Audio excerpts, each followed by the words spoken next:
why would we use the scheduler? What's its real purpose or intention? And there's kind of two different things that we'll use the scheduler for. We're looking at recording and tracking appointments, meaning customers are going to come into the shop at some point in time. What types of work are we going to perform? What are we anticipating potentially might be the expenditure both in technician time and a resource that we might use as well. So being able to look out into the future to determine what business we may have coming in, and secondarily being able to track the existing workflow. So using the scheduler as a tool to not only manage my technician time, but also the different, what we call, resources within the shop.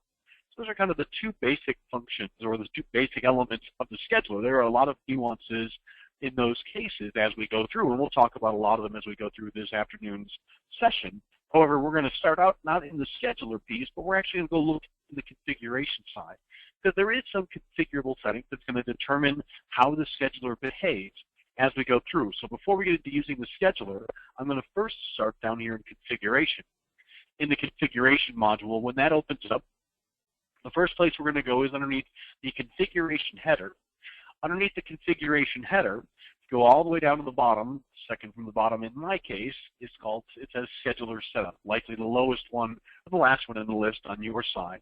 But so scheduler setup actually opens up a sub-menu, and the very first item is not actually a menu box, it's just a toggle.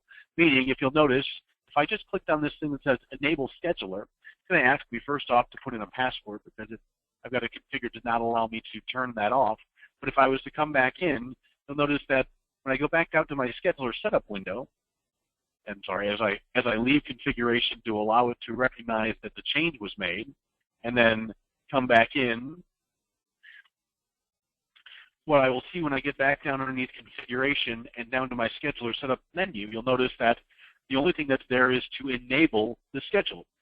Before there was scheduler, there was calendar, meaning AutoWriter has been around for quite some time. We've had different versions or different functions throughout the course of its history. There was an animal called the calendar. The calendar was fairly rudimentary in that it would allow you to just keep track of appointments, make some notes about it, record the customer in the vehicle, and potentially approximate the number of hours you felt that job might take. That was about the extent of its limitations. So we introduced Scheduler, and it's been there since version 1.19. However, we didn't immediately force users to adopt the new functionality. So it gave you the ability to turn on or off the scheduler, use either the scheduler or the calendar as we go through. Before too long, in fact, I wouldn't be surprised if it isn't the next iteration of AutoWriter, we're going to discontinue the calendar and just have the scheduler as our primary appointment tool inside of AutoWriter. So the first piece underneath the scheduler setup is just to even turn on the scheduler, which I had done previously, so it will remain on without me having to close and reopen AutoWriter. As we look, there are three different configuration windows that live underneath the submenu for scheduler setup. The first one being scheduler options. I'm going to open this window up here, and we'll see that there's a couple of different things that we can set in this window here, starting with the shop hours at the top of the screen, whether I am open or closed, and the hours that the shop is open for each of those individual days. Notice I'm 8 to 6 Monday through Friday, 8 to 5 on Saturday. The difference that this will make is it's going to just color the pane in the scheduler in a slightly different color of gray. I'll point it out when we get out there. However, all this really does is it's going to try to give us a visual cue when we go to put an appointment on the scheduler, whether it falls inside of the boundaries of when the shop is open. So it's really what our shop hours are defining, are what hours is the shop open. Down here where it says scheduler hours, I have it set to start time 8 a.m., end time 6 p.m. That is the latest that I open and the latest that I close on any given day. So I only want to see that window of time. The scheduler would allow you to schedule 24 hours. However, I'm only open 10 hours a day, so therefore that's all I want the scheduler to see. In the case where I've got a time frame 8 to 5 where I'm going to see more, again, we'll just see a slight variance, a visual cue that is not a time frame that the shop is open as we're looking at the scheduler. Display last 30 days, this setting is really here in order to help make sure the scheduler opens in an efficient manner. When the scheduler opens, it basically has to sort through all of the appointments that are in your database forever and ever and ever. Again, I told you scheduler's been out there since version 1.19. That's about, 7 or 8 years or so, somewhere in that general vicinity. If, when I launched the scheduler, every time it opened up, it had to figure out, well, when were those appointments from back in 2008, 9, and 10?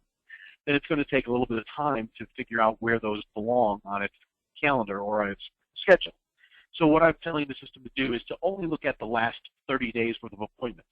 Anything in the future, so any appointment scheduled for a future date will always appear in the scheduler, but I'm telling it to only show me the last 30 days historically. The data is still there, so if I wanted to run reports against it, I still have the data available, but it just will not display on the scheduler. Again, primarily to speed up the amount of time it takes to launch and open the scheduler. To the right of that, under miscellaneous, it says highlight tech on unscheduled labor, highlight tech on scheduled labor, don't highlight labor, and or lock closed RO. Essentially what this says is we're going to look at how we highlight the tech on scheduled labor.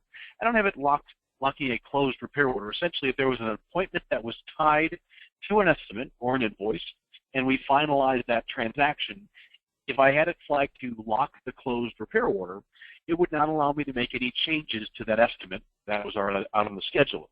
If I wanted to start a new appointment, move the time, change the notes, I'd have to create a new appointment as opposed to being able to edit the existing. So again, these are actually two different functions under miscellaneous. The radio button is to highlight or don't highlight, and then whether we're going to lock the closed repair orders. And again, we'll see this behavior or what this does as we get back over into looking at the scheduler within our writer. The right-hand side, appointment reminder emails. Send reminder if due in next so many hours. I've got mine set to 48 hours. I'm open 6 days a week. And one of the things that I do as part of either my start of day or my end of day routine, whichever I prefer, is I go out to my scheduler and I send appointment reminder emails. Now this is a manual task. There is not an ability to set this up to go automatically. But essentially what I'm doing, and we'll get out to scheduler here in just a moment, there's a button inside of scheduler that says send reminders. When I click on send reminders, it says, okay, let's look at this parameter. From the exact moment in time that I hit send reminders, it says I'm going to look forward 48 hours. And I'm going to look for every appointment where the start time is within that 48-hour time range. And I'm going to go ahead and send them a reminder email if they have an email address on file. So if I hit send reminders, and it's right now 2 p.m. Central Time, it's going to look for every appointment that is through the end of the day today, through all day Wednesday, and then up to 2 p.m. on Thursday, and send that reminder. It sends a reminder email only once. Meaning if I did it at 2 p.m. every day like clockwork, I sent it at 2 p.m. today, I sent that reminder to everybody that was on Wednesday and everybody that was on Thursday, as well as those few folks that are still waiting today. When I send it at 2 p.m. tomorrow, it says, well, I've already sent that to the people that are coming in Wednesday afternoon.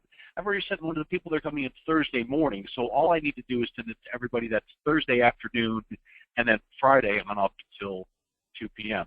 So it says every 48 hours. You could set this to 72, 96, however far in advance you'd like it to get sent, but it will only send a reminder email once unless something changes about the time and or date of that appointment. Send confirmation after new or send confirmation when updated. I have them both set to prompt. We'll see this behavior as we go through and actually look at the scheduler here in just a moment. But again, I've got it set to prompt. It will ask us if we'd like to send that reminder email. Click on OK to get back out of this window here. Before we leave configuration, a couple of the places that I want to stop. Underneath configuration, I'm going to go back down to scheduler setup, and under scheduler options, I have add/edit resources. We're going to talk about resources here when we get into actually using the scheduler in just a moment. But the concept of a resource is, well, I have 6 bays in my shop. I have 6 different places that I can work on a car. And I have only one alignment bay, only one heavy-duty truck lift, and only one drive-on lift. So as I'm looking at the flow of business, what jobs I need to perform, I can figure out, well, this one has to be in this bay at this time. So I can block out that resource. So again, I can create, here are the different elements inside of the shop that I'd like to be able to schedule as a resource. As I schedule one, notice I also assign it a color. Keep that in the back of your mind or hang on to that for just a moment. We'll see where this comes into play as we get back into the scheduler as well. I'll click on Save to close back out of there. Underneath Configuration, we're going to go down to our scheduler setup one more time. The last thing that I can do in here is to add and edit the appointment status. In here, if I drop this window down, you can see that I've got 3 different statuses that are available or that I can assign. In my case, I've configured each of these. I've assigned it an icon. Notice it says that open and close will always be there as a status, and they can't be changed. So if I do nothing else with my statuses, then I'll have open and closed, or I can go ahead and again put some additional statuses in there if I saw fit through that appointment statuses window. A couple of places we want to stop the configuration as well. However, before we do that, let's actually get into utilizing or looking at the scheduler itself. I'm going to go back into our writer, and at the top of the screen there's an icon there that says Scheduler. I'm going to click on the scheduler, and what you'll notice is Scheduler lives in its own separate window, meaning I can bring focus to our writer, and I can keep working through transactions, but the scheduler remains down here at the bottom of my screen. So it just remains open. If I'm using the scheduler extensively, better that I just minimize it down at the bottom. There's 2 reasons why. The first one is, if it's minimized down there at the bottom, when I go to open it, it will open much quicker. Now again, if that's not of a concern, if you've got fairly new PCs and not that much data, then may not save you that much time. But certainly on a workstation, on a slower network, on a slower computer, scheduler can take a little bit of time to open. If I minimize it, then it doesn't have to refresh. Then all it has to do is refresh itself. It doesn't have to reinstitute all of its data each time I launch the scheduler. The second reason we leave that open is because if we're using appointment reminders, the appointment reminders will pop up much like Microsoft Outlook reminder in the lower right-hand corner of the screen. However, they will only pop up if the scheduler is currently running. So if I launch our writer in the morning and I don't ever open the scheduler, then I won't ever see my appointments show up. If I leave the scheduler minimized, then anytime an appointment reminder is due, then it will pop up and it will show me that down in the lower right-hand corner of my screen. Back down to my scheduler. So this is my scheduler. We've opened it up, and it's opened up in what we call our normal view. We're going to talk a little bit more about views here in just a moment. But before we get too deep into that, I want to just look at some of the basic functionality. Someone's called the shop, and they want to schedule an appointment, so we want to create that appointment and add it on to our schedule. The upper left-hand corner, the very first icon says New Appointment. When I click on New Appointment, the exact same search window that we see when we start a new transaction for a customer. So if I said my customer's last name was Smith, and I could search through my list of existing customers whose last name is Smith. If my customer's there, I would simply highlight my customer. If they're not, then they become a new customer. But if we're going to stick with an existing customer, we'll click on OK. Now, Mr. Smith has been in once before with a 94 Chevy Cavalier. We're going to add a new vehicle in for him as we begin our schedule. In this case, so let's give him a 2006 Toyota Camry, and he's going to bring that in with its 2.4-liter engine. I'll click on OK. One nuance, when we create a new vehicle in the scheduler, once it's been created, it wants us to go back and make sure that we grab that as the vehicle. So there's that 06 Camry. I just click on OK, and it now takes me into my scheduler window. In this window here, the most important piece is what day and what time. So if we said that he's going to come in at 2:45, and we're going to do that just so that we can see his appointment reminder show up here in just a moment. But he's going to come in at 2:45, and right now the status is open. Let's see a reminder 15 minutes in advance. You can set your reminder 15 minutes. You can set it to 24 hours or a day, 2 days, 3 days, however far in advance you'd like to see that reminder show up. In our case, it's 2:45, which right now we've got about 12 minutes or so before that reminder should appear. Our start time is 2:45. Our end time, well, we're going to put in there that we're going to do a half an hour's worth of work. As we start a new appointment, it will automatically defer to 30 minutes. There is not a need necessarily to change it unless we change the start and or the end time. He called up and said he'd like us to change his oil, so we're going to go ahead and we're going to add on a comment here for LOF. The comments are relevant because as we bring this forward to either an estimate and or a work in progress ticket, then what this will do is it will add these comments into the service request tab, which then ultimately prints on his estimate, his invoice, and gets saved into history as well. So if we put a comment in here, it carries all the way through and gets brought forward into his invoice and saved to history. Down here at the bottom, we also have the ability to start building our transaction, meaning you notice I've got category and I have labor operation. The scheduler will not assign and or add parts. However, if we said, well, we know just based on the fact that he's coming in and we're going to want to go ahead and we're going to want to do just our basic oil change. Well, if I came down here and I said, let's go to oil change, and let's go ahead and let's just put on our standard 5W20 full service oil change, you could add a job onto a ticket. If you had called in and made a comment about his brakes, well, let's go ahead and let's add on a brake inspection. So we're going to do our complimentary brake evaluation, which when I add that, now it's on there, and were there any time associated with that job, it would have incremented the amount of time that we had here. Let's go ahead and let's add that note in there that we're going to do both the oil change and the brake inspection when he comes in.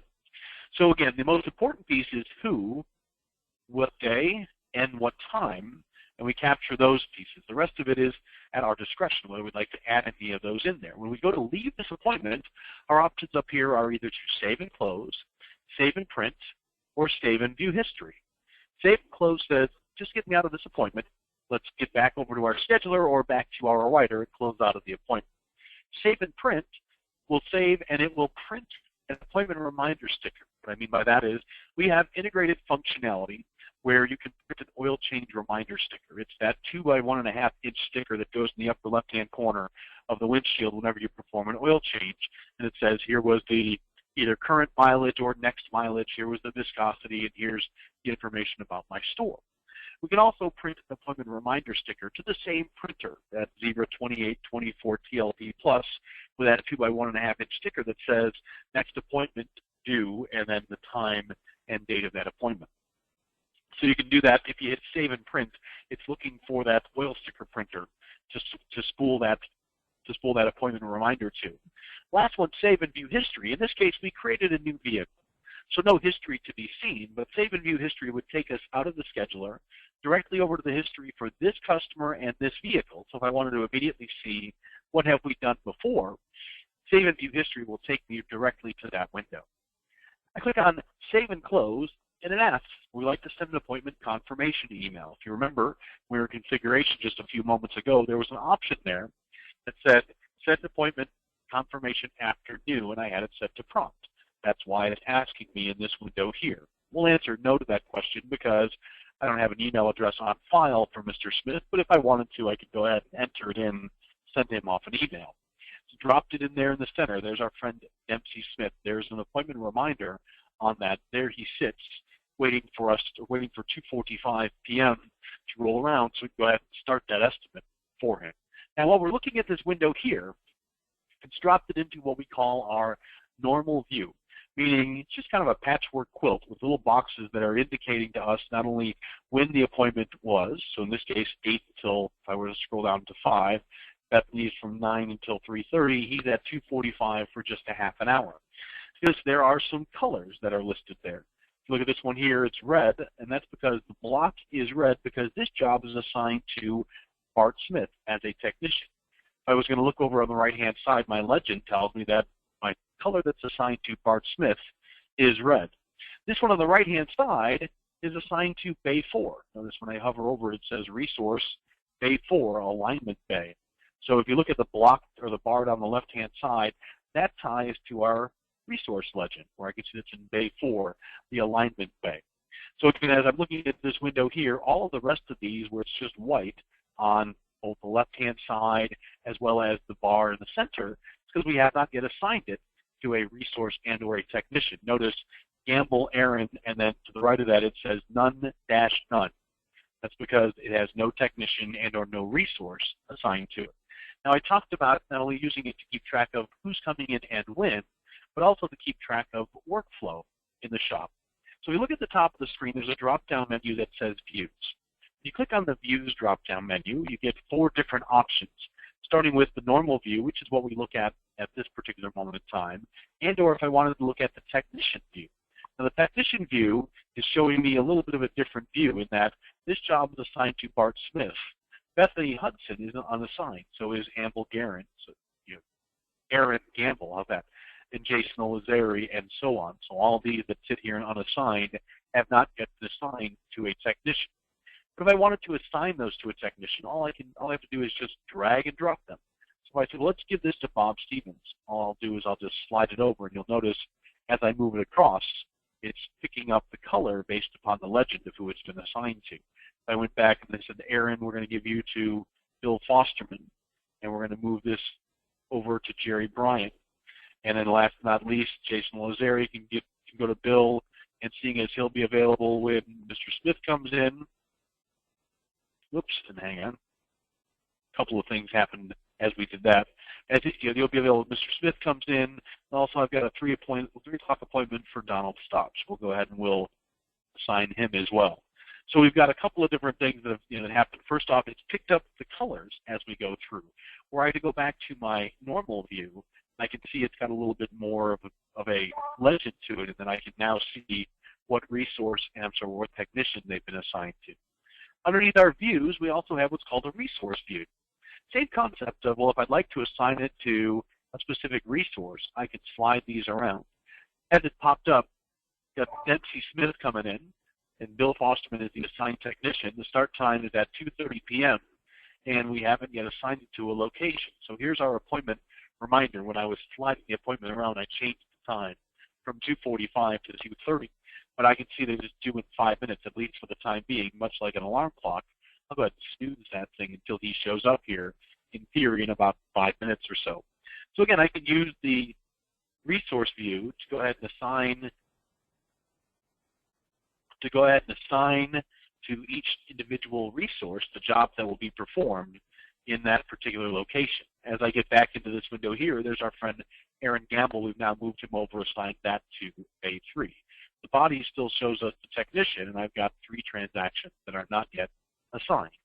One other view that's in there, there's the technician or resource view. In my case, at least as I look at it, it becomes a bit of an eye chart depending on how many items we have out there listed, because I can see on the left-hand side here are my technicians.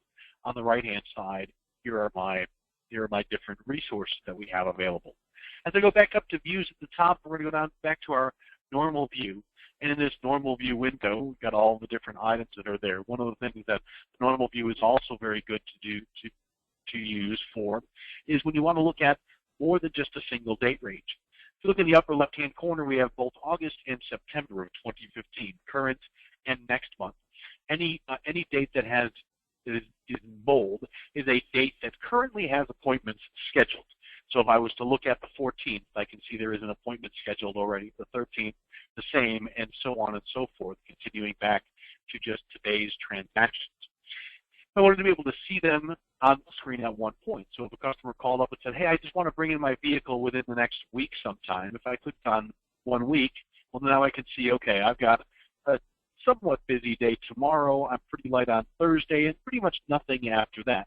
Notice the grayscale that we see there on Sunday, as well as if I go all the way down that last hour on Saturday. When I talked about the store hours were 8 to 6 Monday through Friday, 8 to 5 on Saturday.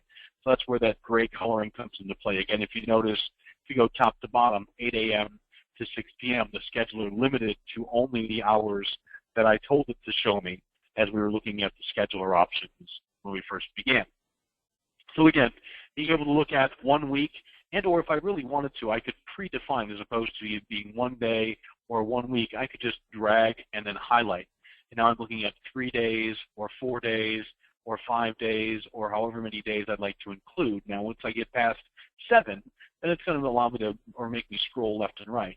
But I can use the calendar here, just highlight, drag, and we leave everything highlighted to be able to see here are the different appointments that are out there, out into the future. If I go back just to today, we'll click on just that day. It shows me the appointments that are there. As we continue down the left-hand side, you'll notice it says all technicians. These are actually drop-down boxes, meaning if I said I only wanted this computer to show the jobs that are assigned to Bart and Bob, I could go ahead and I could click off and or uncheck, and now this computer will only show the jobs that are assigned to Bart and Bob. If I had a computer at every bay, and I said, you know what, I only want to see the jobs that are assigned to Bay 1. So in this case, we're going to say that this computer actually is for Bay 1 and 2. I can now say, okay, here's the only jobs that are assigned to Bay 1 and to Bay 2 and or currently unassigned. So again, we would see those there. So that's the view that we're looking at now, is just for multiple resources. So you can use these as filters over on the left-hand side as well. New appointment, 1 day, 1 week, the views. If we wanted to just print what this looked like, I click on print, and there is just the printed schedule of what we're looking at for today. So again, if I was to scroll or look at 8 to 5, the problem that you run into with this is, depending on how many appointments you get, these tend to get a little bit cramped. You can't always necessarily see all of the relevant information. We're going to look over in the reporting module where we've got some additional reports that are driven by the scheduler that we can use, show us a little bit more information if we need to see it. Send reminders. This button here is the one that we talked about as we looked at configuration. It said send reminders if due within the next 48 hours was where it was configured. And if I click on that send reminders button, that's what initiates the send of that email. Again, set it to however far into the future you would like. When you hit send reminders, it will say if I haven't already sent you a reminder and you fall within the time frame we've designated, then a reminder email will be on its way, provided you have an email address on file. Search and refresh is just if I'd like to search calendar for a specific appointment for a customer and or I wanted to make sure that I had all of the appointments on screen. I could go ahead and I could refresh them to make sure that I saw all of the appointments that were currently outstanding and or scheduled. What's the base functionality of this window in here? Now, as we come back in, well, if we had Mr. Dempsey Smith show up and we wanted to actually start our transaction, what you'll notice is, see how some of these are in bold and others are just in regular text? You know, Bethany's in bold, Jason's in regular, Pat Clark is in bold, Dempsey Smith is in, regular text, bold text. The difference is anyone that's in regular text already has an estimate or a repair order tied to the transaction. Meaning if I went and looked, I've got an open work in progress ticket for both Pat Clark and Jason Lazari. If I was to double click on Dempsey Smith, up there at the top I've got a button there that says new RO and or new estimate. If I click on either one of those, when I leave the scheduler and get back over into RO Writer, it's going to first ask for a mileage, and then once I get back over to RO Writer, there's a new repair order that's open for Dempsey Smith. His 06 Toyota Camry, we brought forward the comments into our service request window, and we brought forward the labor job. It's our complimentary brake system evaluation. Notice, highlight tech on scheduled labor. That was my option as we were in the RO options, scheduler options window on the configuration side. That's what lights this box up in red, and it's Bill Fosterman that's assigned to. But it's lit up because this job is out on the scheduler. As an example of how that works, got Pat Clark here with her 2002 Ford Mustang. And she came in because she wanted us to figure out why her AC was blowing warm air. So we had an appointment for Pat this morning. About 9 o'clock or so, she dropped the vehicle off. We've now determined exactly what's required to get her AC back in good working condition. We've contacted Pat, and Pat's told us that she's willing to get the work done.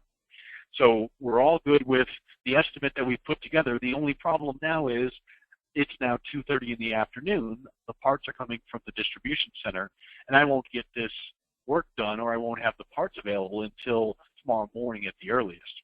Pat said that she'd like us to go ahead and get the work done on Saturday. She doesn't want to leave the car with us for 3 days. She can live without AC, whether she's happy about it or not, for a couple of days because she needs to get back and forth to work. So we want to schedule the work that's not yet been performed, which would be the AC compressor, the receiver dryer, and the recharge. So I hit scheduler inside of this window here. The difference between scheduler here and scheduler here is this just launches the schedule. Allows me to navigate through the scheduler, start a new appointment. This will take me out and begin an appointment directly for Pat Clark. So if I click on scheduler, wants to know what day should it start the appointment. We'll click on the 15th. She said Saturday. She's going to drop it off at 8 a.m. So we'll just change that from 2:33 p to 08:00 a. Clicking on OK takes me out to the scheduler where what you'll notice is the only 2 days that are highlighted are the 11th and the 15th. Takes me to the first appointment that I've got in the scheduler, which was that earlier one today. We won't send that confirmation email, but if I wanted to just see her appointments, she's out there on the 15th and also on the 11th. On the 15th, it blocked out 2.5 hours because that's the amount of book time that I have between the AC compressor, the receiver dryer, as well as recharging the refrigerant. So that's why it blocked out that window of time as it created the appointment.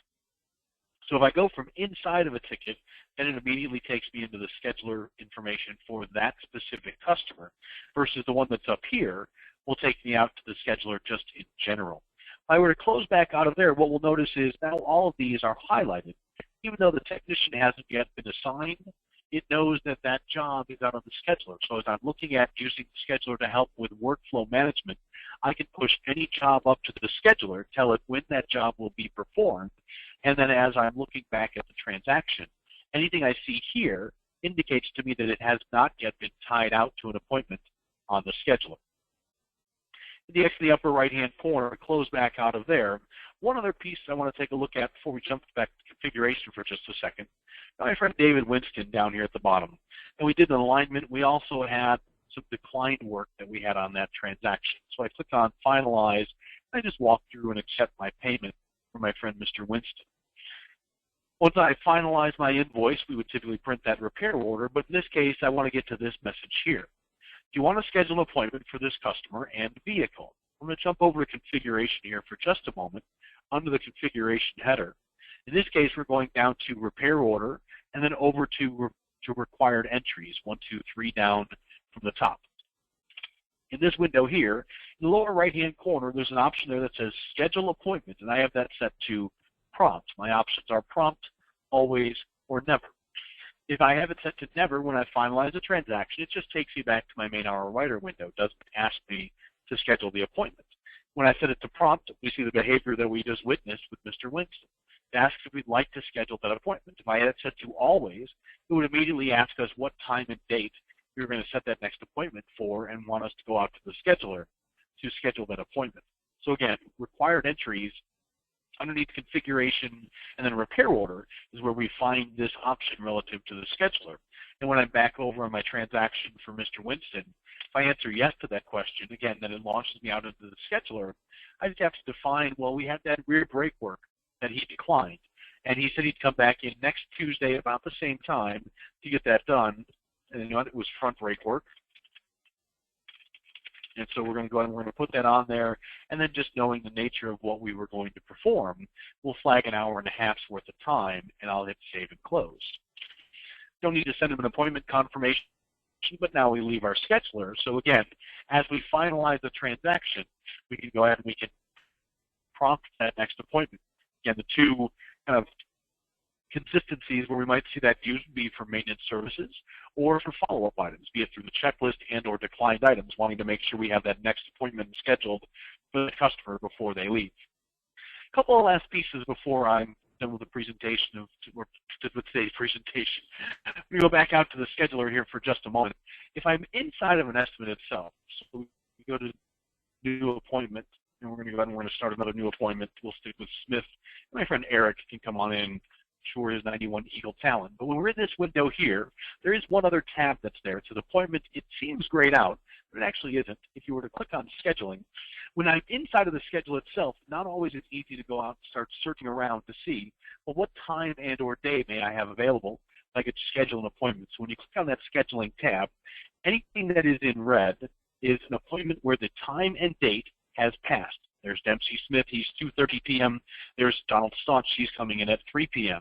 So as I'm looking here, again, I've got a bunch on the 12th, very minimal on the 13th, 14th, 15th, and so on and so forth. So again, that scheduling tab there is designed to give you an option to take a quick look to see if somebody is looking for a specific date and time, whether you have that available to them as you went through. Last but not least, as it comes to the scheduler, we're going to go back over to configuration. In here, underneath configuration, down to labor, and over to technicians, in this window here is where we would assign the technician a color. Up here at the top, you've got the color, and then if you notice, I can get a sample, or I can choose from my color palette. And then the other piece here that says reverse text, that's literally as simple as, should the text be white or should the text be black? It's going to be difficult to see black text on a black background, so we should have white text. And or again, when it's red, I can see white or I can see black, whichever I think is easier to see. That's all that this does, is change that text from black to white. We close back out of here, and we're done on the configuration side. The last piece or we call it an afternoon, underneath reporting, underneath the other reports section, there are 5 different reports that are listed here that are relative to the appointments. That is, if I said if you wanted to print an appointment schedule, and this will pay attention to the date that's on the right-hand side, if I click on print and then printed that appointment schedule, this is a little bit more extensive than the one that we saw when we were on the R Writer side, meaning that one, depending on how many appointments you had, you could kind of see what the time was of it. However, you couldn't see too much detail about the appointment. In this case, here's all the detail, everything we need to know about that appointment. You could print essentially that same report, either in this case just in general, by the technician, by the resource, and or by the status. The 5th report that's out there about the appointments is the appointment reminders report, which when I went ahead and I sent those reminders, this would tell me who those got sent to. So I'm looking to also potentially call people, but I don't want to actually email and to call them. I want to do one or the other. I can look at my appointment reminders to see, well, who have I already sent one to? So now I know who I can cross off, not have to actually pick up the phone to call. So this will tell me of my, let's say, 50 appointments that are coming in the next 3 days, which ones have I sent an email to versus which ones may I want to just contact directly to remind them of the appointment.